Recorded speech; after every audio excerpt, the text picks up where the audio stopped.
자, 오늘도 이제 아달랴의 이제 종말을 우리가 좀 어떤 경로를 통해서 보는데, 단순히 성경이 그저 한 여인의 망조가던 그 결말을 우리로 하여금 확인시키기 위해서 이 기사가 쓰여져 있는 건 아니에요. 이 이면에는 하나님은 이런 우여곡절에 시간 속에 얹어지고 펼쳐가는 역사의 곡선을 통해서 하나님은 어떤 또 다른 주의 나라를 향한 경영을 만들어 가시는가, 우리가 거기에 초점을 맞춰야 됩니다. 그러니까 이런 거죠. 우리는 아무래도 이제 전체의 경영을 보는 시야가 하나님만큼 안 되다 보니까 우리는 시시비비, 일희일비, 여기에 인생 속에서 그냥 격렬하게 매몰되어 있고, 또 거기에 분투하고 애달파하고 이거 안 되면 어떡하나, 저 나쁜 놈들을 왜 하나님이 가만두시나, 뭐 이러고 이제 막 거품 물고, 거의 24시간을 사실 거품 물고 살잖아요. 예, 눈에 다 차질 않으니까. 그런데 이 좀 여러분들한테 죄송한 표현이지만, 한 해 한 해씩 철이 들어가다 보니까 하나님은 그런 눈에 보이는 어떤 시간 속에 펼쳐지는 사정들을 통해서 뒤에 하나님의 그 감추어진 신비, 경영을 꼭 훗날에는 드러내십니다. 그걸 믿으세요. 믿습니까? 네, 그걸 반드시 믿으세요. 그래서 오늘의 불행과 오늘의 슬픔이 꼭 불행과 슬픔으로 맞춰지지 않고, 또 오늘의 기쁨과 오늘의 희열이 영원히 가지 않아요. 그렇죠, 여러분? 오늘도 이제 그런 하나님의 얼굴을 우리가 여기서 만나게 될 텐데, 우선 첫 절을 볼까요? 아달랴가 호위병과 백성의 소리를 듣고, 이제 지난주에는 어떤 일이 있었는가 하면 7년 동안 은둔돼 있던 왕자가 역사의 전면에 드러나서 이제 드디어 다윗의 혈통을 이어 왕이 되는 장면이었죠.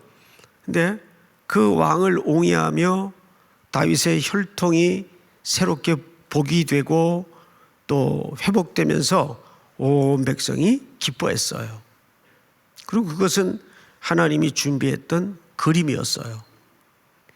소리가 나니까 왕자를 죽이고 자기가 영원히 집권할 줄만 알았던 아달랴가 그 소리를 들었겠죠. 성전에 들어갑니다. 소리를 듣고 여호와의 성전에 들어가 백성에게 이르되 이르러 봄에 왕이 규례대로 어디에 섰고요? 단 위에 섰고. 여러분, 이 번역이 조금 정확치 않습니다. 그래서 새번역 성경을 한번 우리가 좀 보죠. 같은 구절인데 우리 한번 같이 읽어보십시다. 시작. 보니 왕이 대관식 규례에 따라 기둥 곁에 서 있고, 관리들과 나팔수들도 왕을 모시고 서 있고, 나라의 모든 백성이 기뻐하며 나팔을 불고 있었다. 아달랴가 분을 참지 못하고 옷을 찢으며 반역이다, 반역이다 하고 외쳤다. 네, 새번역에는 그 히브리 원문에 맞게 번역을 했어요. 보니, 아달랴가 봤죠? 지금 왕의 대관식이 진행되고 있단 말이에요. 왕이 규례를 따라, 이 규례는 하나님의 말씀을 얘기하는 거예요. 규례를 따라 단 위에 섰습니까? 기둥 곁에 섰습니까? 그렇죠.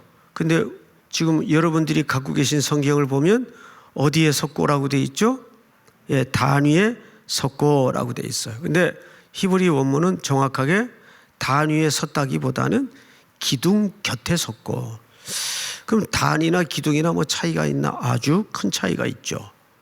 여기서 말하는 기둥은 어떤 기둥인가 하면, 솔로몬이 성전을 지을 때, 여러분 우리 23장 왕하 23장 한번 띄워볼까요? 자, 한번 같이 읽어보세요. 시작. 왕이 단 위에 서서 여호와 앞에서 언약을 세우되 마음을 다하고 뜻을 다하여 여호와께 순종하고 그의 계명과 법도와 율례를 지켜 이 책에 기록된 이 언약의 말씀을 이루게 하리라 하매 백성이 다 그 언약을 따르기로 하니라. 네, 이 기둥 곁에 서서 왕은 항상 앞으로 왕위를 가지고 백성을 어떻게 섬기겠습니다 하는 언약을 기둥 곁에서 율법의 책을 따라해요. 왕이 단 위에 서서, 여기도 단 위에 서서 돼 있죠. 근데 기둥 곁입니다. 기둥 곁에 서서 여호와 앞에서 언약을 세우되 마음을 다하고 뜻을 다하여 여호와께 순종하고 그의 계명과 법도와 율례를 지켜 이 책에 기록된 이 언약의 말씀을 다 이루게 하리라 하매 백성이 그 언약을 따르기로 하니라. 이것이 대관식이에요.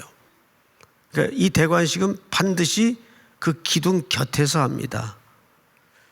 근데 그 기둥 곁에서 하는 대관식의 가장 하이라이트가 이 백성들로 하여금 하나님을 의존하도록 만드는 것이 초점이에요. 그러니까 지도자의 역할은 백성들을 올바르게 이끌어야 되는데 자기가 별 4개 달고 대장 노릇하고 스타 돼서 담임 목사를 따르라, 이렇게 담임 목사의 제자를 만들거나 자기가 리더가 되어서는 안 돼요. 지도자의, 특별히 교회 지도자의 역할은 정확하게 하나님을 의지하도록 만드는 것이 교회 지도자의 역할이에요. 믿으십니까? 이게 최고의 리더십이에요. 그래서 교회 안에서는 사람의 리더십을 그렇게 드러내서는 또 만들어서도 안 됩니다. 그럼 이 기둥이 어떤 기둥일까? 우리 열왕기상 7장을 한번 볼까요? 자, 한번 읽어보십시다. 시작.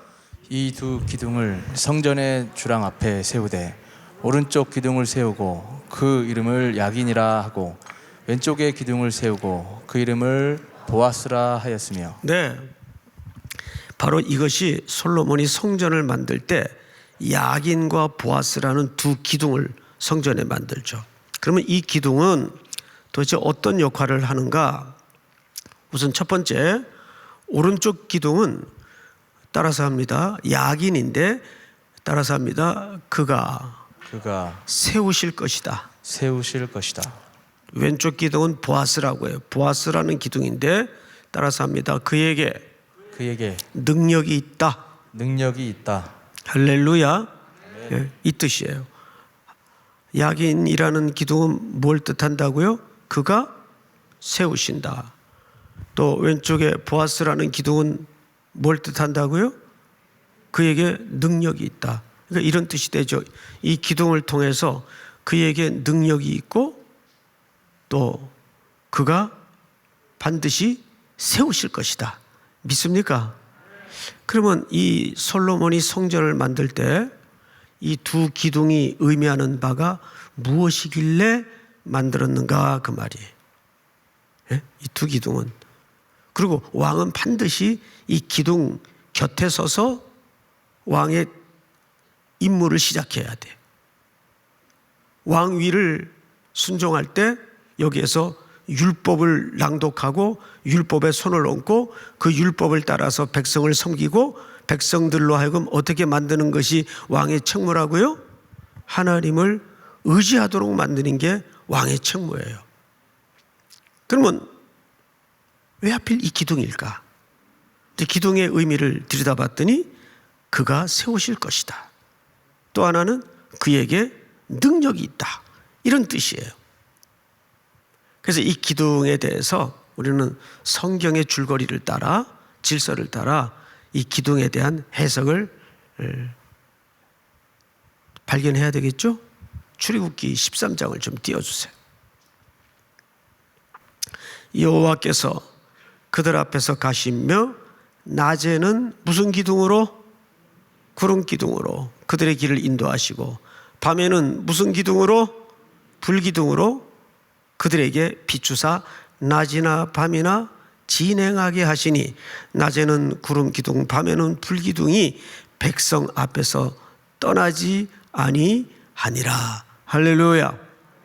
바로 솔로몬 성전에 이 야긴과 보아스라는 두 기둥은 광야의 이스라엘 백성들이, 이스라엘 공동체가 아무것도 없는 벌판을 지날 때 하나님이 이들을 지키시고 이끄시고 보호하시고 능력의 주께서 그들을 어떻게 세우시는가를 가장 철저히 경험한 기적의 심볼이 뭐예요?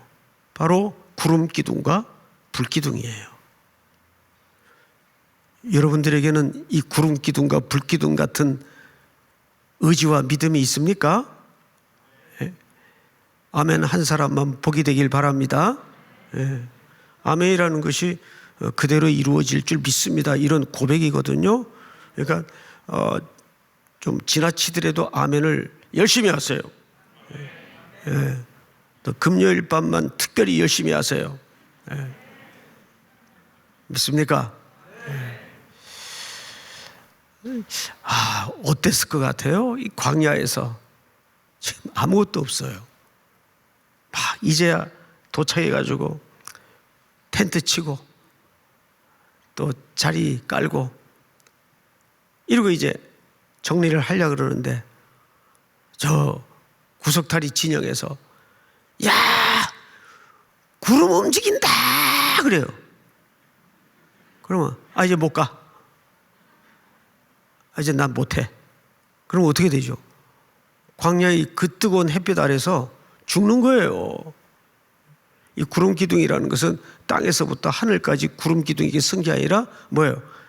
백성들의 그 뜨거운 광야 햇빛을 막아주는 구름 기둥으로 그들을 덮으시고 보호하셨죠.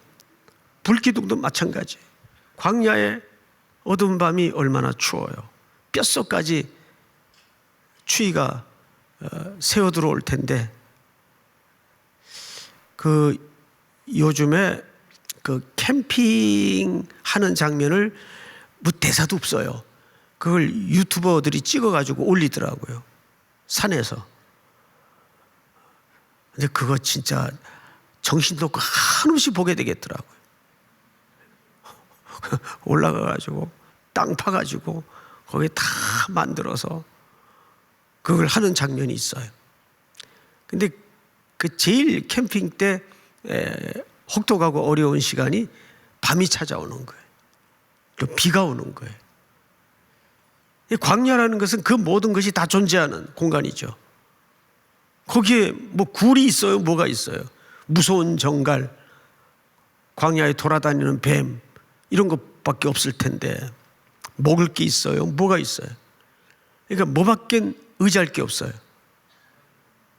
구름 기둥과 불 기둥을 따라서 하나님밖에 의지할 게 없어요.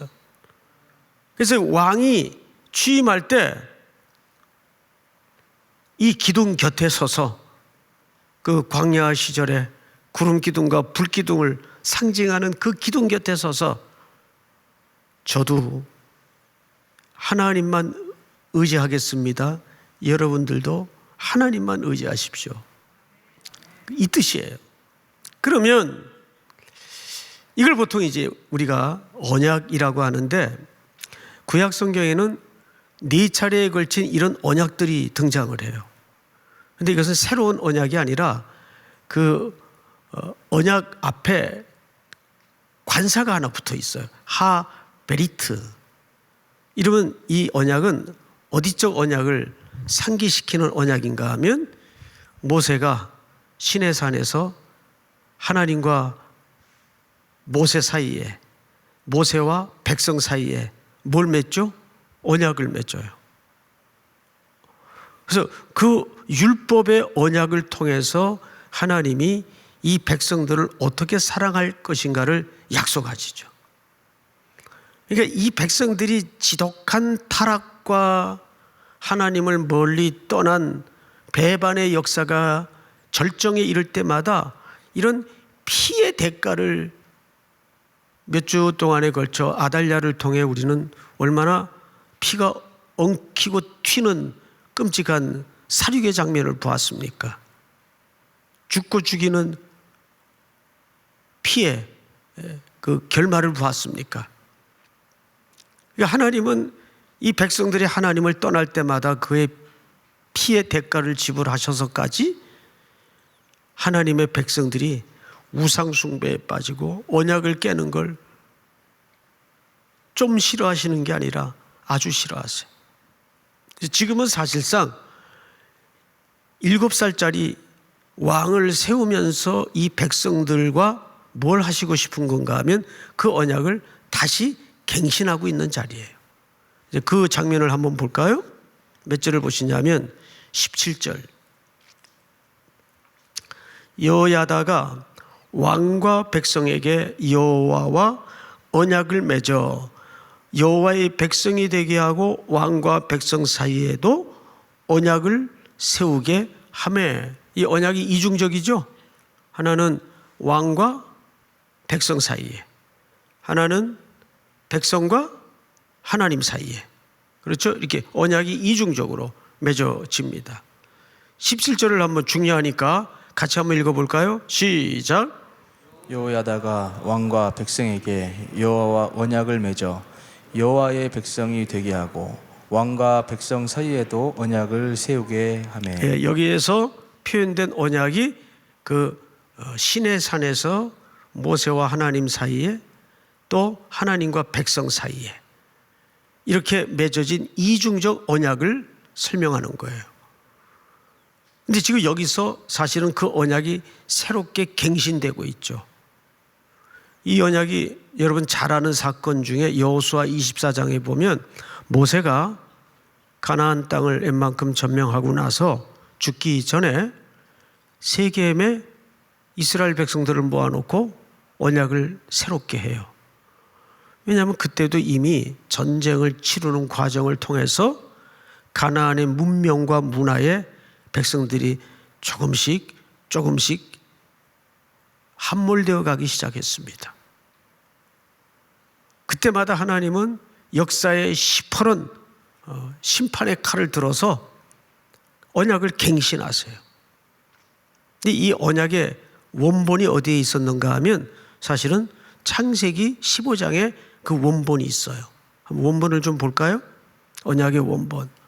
여호와께서 그에게 이르시되 나를 위하여 3년 된 암소와 3년 된 암염소와 3년 된 수량과 산비둘기와 집비둘기 새끼를 가져올지니라. 제물을 준비하시죠. 자, 시작. 아브라함이 그 모든 것을 가져다가 그 중간을 쪼개고 그 쪼갠 것을 마주 대하여 놓고 그 새는 쪼개지 아니하였으며 그 새는 쪼개지 아니하였으며 솔개가 그 사체 위에 내릴 때에는 아브라함이 쫓았더라. 다음 절 시작. 해질 때에 아브라함에게 깊은 잠이 임하고 큰 흑암과 두려움이 그에게 임하였더니 여호와께서 아브라함에게 이르시되 너는 반드시 알라.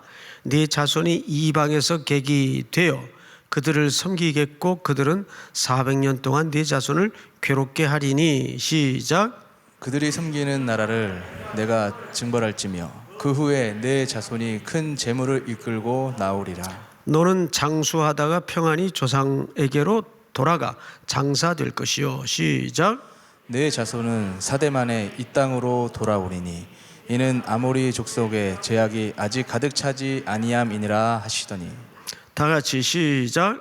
해가 져서 어두울 때에 연기 나는 화로가 보이며 타는 횃불이 쪼갠 고기 사이로 지나더라. 이 언약은 그들의 믿음의 조상격인 아브라함에게 최초로 세웠던 언약이에요. 이 언약이라는 것은 원래 당사자가 있죠. 대상이 있단 말이에요. 그래서 고기를 둘로 쪼개놓은 거예요. 그리고 아까 마지막 절에 보니까 그 쪼갠 고기 사이로 뭐가 지나갔죠? 횃불이 지나가도록 돼 있어요. 그러면 쪼갰는데 그 사이로 횃불이 지나간다는 것은 무슨 뜻일까요? 완전한 분리. 그러니까 언약이라는 것은 이게 분리되다, 끊어지다, 그런 의미를 함의하고 있단 말이에요. 완전한 분리. 어떤 경우에 너든지 나든지, 그러니까 지금 언약의 대상은 아브라함과 하나님이에요. 너든지 나든지 이 언약을 깨는 자는 둘 중에 하나는 죽는다. 근데 그 언약을 결국 믿음의 조상격인 누가 깨요? 아브라함이 깨요. 그래서 아브라함이 죽어야 돼요. 그래서 그 죽음의 상징으로 아브라함은 뭘 받습니까? 할례를 받아요. 남자의 생식기 끝을 자름으로써 넌 죽었다, 그 말이에요. 그 할례는 신약으로 넘어가면 뭘로 바뀌죠? 세례로 바뀌어요. 우린 그리스도 안에서 다 세례를 받잖아요. 내가 죽을 죽음을 그래서 그리스도가 대신 죽으시는 거예요. 그러니까 그리스도의 죽음은 하나님의 언약을 따라 우리가 어긴 계약을 깬 죄의 대가에 대한 지불이에요. 그런데 이 언약은 아브라함만 깨는 게 아니라 늘 이스라엘 역사 속에서, 아니 하나님의 언약의 백성들의 역사 속에서 늘 뭉개지고 깨트려져 와요. 그럴 때마다 하나님께서는 이 언약을 다시 갱신하시죠. 오늘도 그 갱신의 현장입니다. 그 갱신의 현장에서 다시 하나님은 광야 시절에 그 구원의 여정이 어떠했는가를 상기시키는 차원에서 솔로몬이 그 상징적인 그림으로 야긴과 보아스라는 두 기둥을 성전을 만들 때 구름 기둥과 불 기둥의 상징으로 성전을 떠받치도록 만들어요. 성전이라는 건 나중에 뭐죠? 백성들의 모임이면서 그리스도라는 성전의 모형이 바로 구약의 성전 아닙니까? 그러니까 오늘 여기에서 이스라엘 백성들이 바로 그 광경을 지금 보고 있는 거예요. 근데 14절을 다시 눈을 돌려보시면 재밌는 표현이 하나 있어요. 하반절에 아달랴가 옷을 찢으며 외치되 뭐로다 뭐로다 하매, 반역이로다 반역이로다 하매. 이걸 보통 이제 내로남불이라고 그러죠. 내가 하면 로맨스고 남이 하면 불륜이죠. 사실 이 악독한 이세벨의 자손이 지금 반역이라고 소리칠 계제가 안 되죠. 그런데 다윗의 적통인 왕의 대관식 앞에 반역이로다 반역이로다. 이건 사실 한 여인의 절규 차원이 아니에요. 영적인 싸움이기 때문에 이런 몸부림이 여기서 보여지는 거죠. 자, 그러면 이렇게 언약이 갱신되는 가운데 15절 제사장 여호야다가 군대를 거느린 백부장들에게 명령하여 이르되 그를 대열 밖으로 몰아내라. 그러니까 도망갈 퇴로를 열어주는 거예요. 왜 그럴까요? 이유가 뒤에 나오죠. 그를 따르는 자는 모두 칼로 죽이라 하니 제사장의 이 말은 여호와의 성전에서는 그를 죽이지 말라 함이라. 성전 안에서 피를 흘리는 걸 막기 위해서 일단 성전 밖으로 도망가는 걸 열어줍니다. 아달랴가 도망을 갔겠죠. 16절 이에 그의 길을 열어주매 그가 왕궁에 말이 다니는 길로 가다가 거기서 죽임을 당하였더라. 여러분 잠깐 저를 보세요. 하나님을 거스리고 하나님을 거역하고 삶을 살았던 자들의 보통 성경에 기록된 말로의 패턴은 어디에 장사되었더라. 이런 패턴이 어디에 장사되었더라. 어디에 묻혔더라. 그런데 이 여자는 그런 기록이 없어요. 성경에 이런 같은 패턴이 몇 번 나옵니다. 악인의 혹독한 심판의 결과로 만들어진 죽음의 현장은 그런 기록들을 안 남깁니다. 근데 왜 안 남기냐 하면 이유가 있어요. 그 죽음이 시체조차 거둘 수 없을 정도로 끔찍했다 그 말이에요. 어디 뭐 산산조각이 나서 시체를 거둘 수가 없는 거예요. 이게 악인의 종말을 보여주는 성경의 암묵적인 기록의 아주 절묘한 표현들이죠. 그의 죽음은 그렇게 끔찍했어요.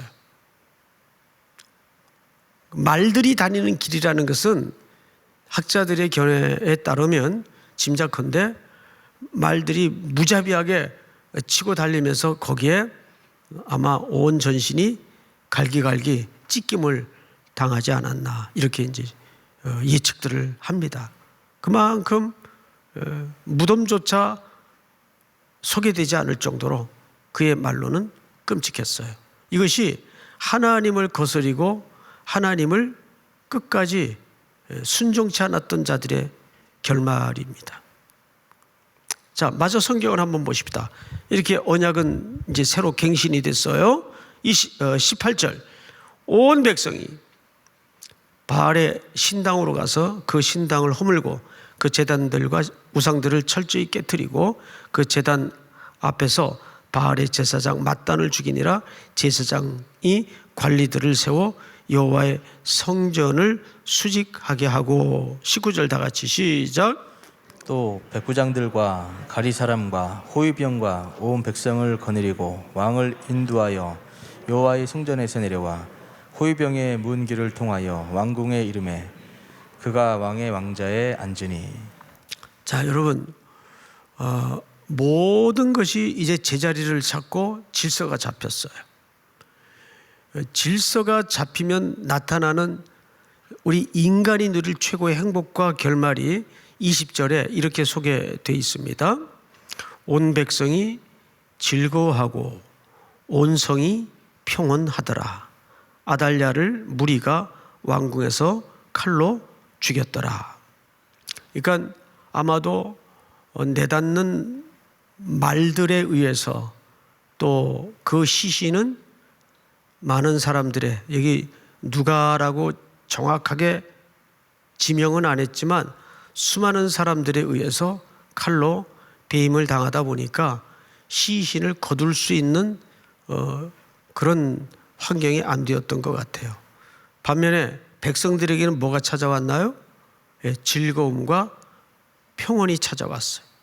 여기 평온과 즐거움이라는 말은 우리 하나님의 백성들이 하나님의 질서 안에, 언약 안에 머물러 있을 때 누리는 최고의 가치를 얘기합니다. 그러니까 그것은 은금으로도 보상이 안 되고 은금으로도 대체해 줄 수 없는 최고의 기쁨을 얘기하는 거예요. 그것이 여기에 표현된 평온함과 희열, 즐거움을 얘기하는 거죠.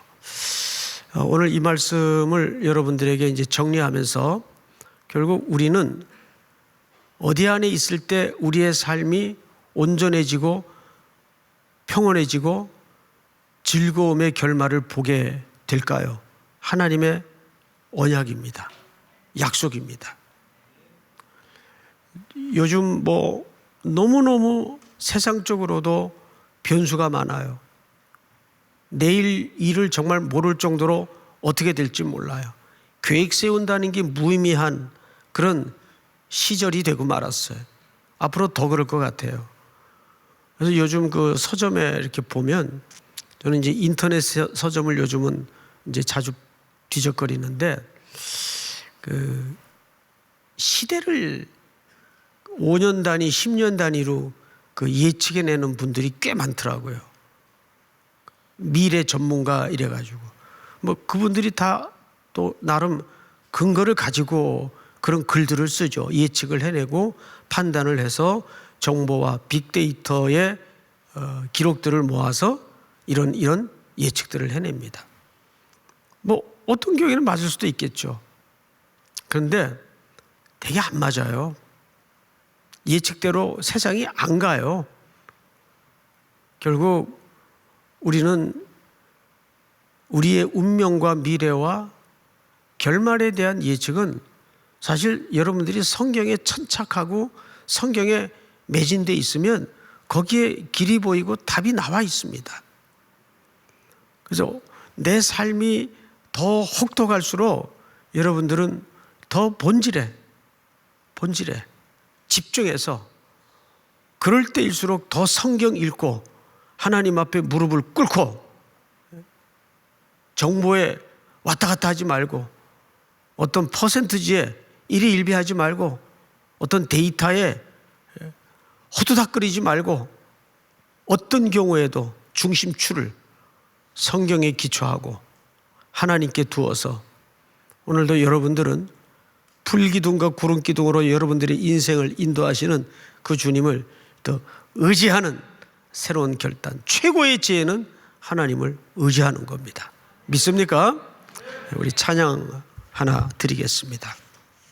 부르신 곳에서 찬양하십시다.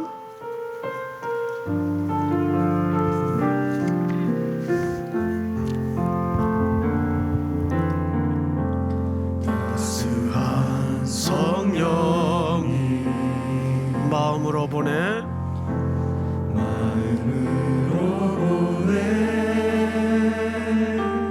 내 몸을 감싸며 주어지는 평안한 만족감을 느끼네.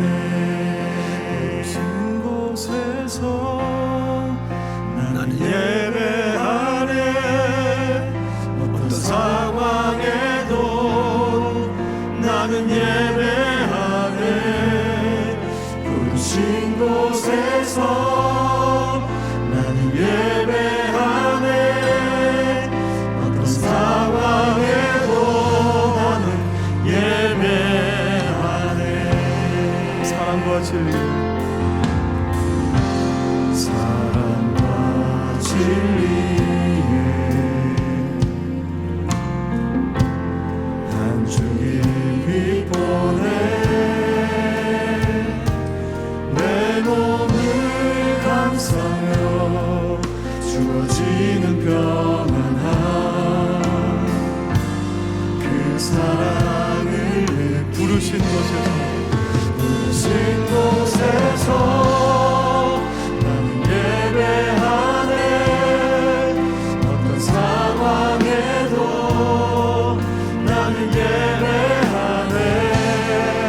부르신 곳에서 나는 예배하네.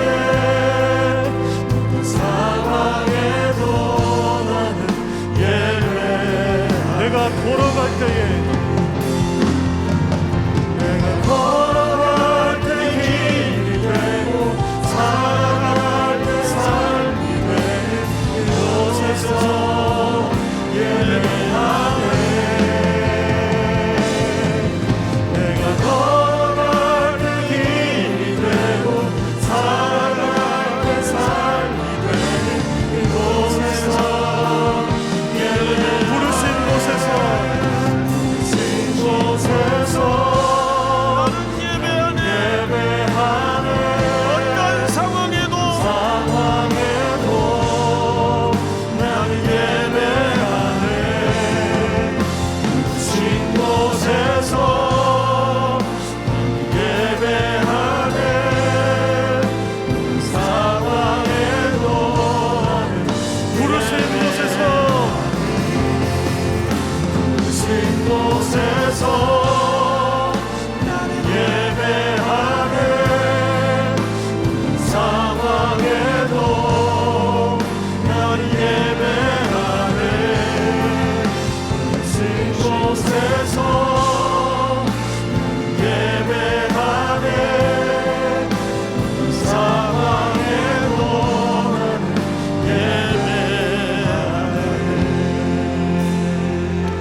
우리 한번 눈을 감고 기도 제목에 귀를 기울여 주십시오. 이제 대선이 끝났습니다. 우리는 진심을 다해서 새로 들어설 정부를 위해서 그 정부가 말대로 정말 국민만 잘 섬기는 바른 정부가 되도록 우리는 응원하고 지지하고 기도해야 됩니다. 그것이 기독교인들의 분명한 책무이어야 합니다. 두 번째는 여러분들이 하나님 앞에 오랜 시간 기도하고 또 사모하며 꼭 응답받기를 원하는 소원들이 있을 겁니다. 그 제목들을 놓고 우리 속으로 기도하지 마세요. 소리내서 통성으로 우리 한번 주여 부른 다음에 우리 다 같이 한번 기도합니다. 주여